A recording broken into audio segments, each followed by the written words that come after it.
Evelyn ran through the dense forest, her breath ragged, heart pounding. The men chasing her were close. Desperate, she spotted a sleek black car hidden in the shadows. She yanked open the dashboard compartment and curled inside, just as footsteps rushed past. Moments later, the car roared to life.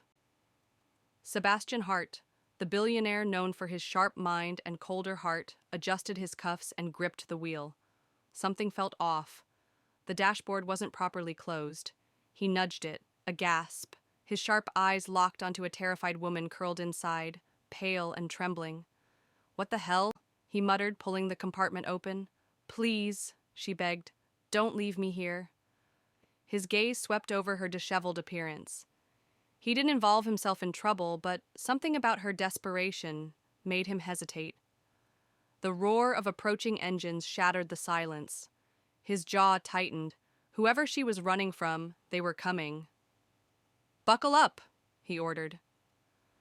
The drive back to the city was anything but smooth. Evelyn stole glances at him, so different from the men she knew. Strong, cold, untouchable. Yet his silence spoke volumes. "They're still following," she whispered, peering into the rearview mirror.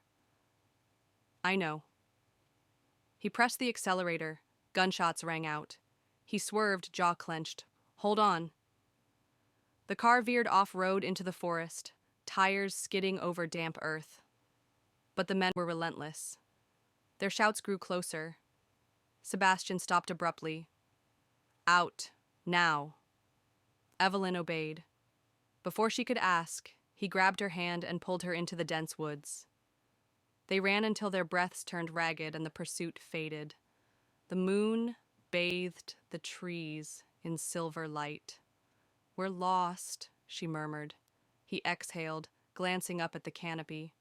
"Looks like it." She chuckled nervously.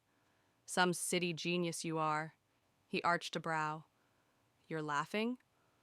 "Better than crying." He studied her before letting out a soft chuckle. She was something else. With no way out, they built a small shelter near a stream. As firelight flickered, Evelyn let her guard down. "I was supposed to marry tomorrow," she admitted. "To a man I barely knew. He's the one who sent them." Sebastian absorbed her words. "I didn't want that life," she continued. "Didn't want to be owned. Was I foolish to run?" He met her gaze. "Number you were brave." Silence settled between them, thick with unspoken thoughts. She shivered. Without thinking, he draped his jacket over her shoulders. Her heart stuttered. Their hands brushed, and for the first time, Sebastian felt something unfamiliar. A warmth, seeping into his cold world. A distant howl sent shivers down Evelyn's spine. She instinctively clutched his arm. "It's just a wolf," he murmured, amused. She buried her face in his shoulder. "You find this funny?" "No." His smirk deepened. "I find you adorable when you're scared." She smacked his chest lightly, but the moment lingered, charged with something unspoken. He tucked a stray lock of hair behind her ear, fingers grazing her skin. Tension thickened. When dawn broke, it wasn't just the forest that had changed, it was them. By the time they found their way back, hand in hand, neither could deny what had begun in the wild, untamed night.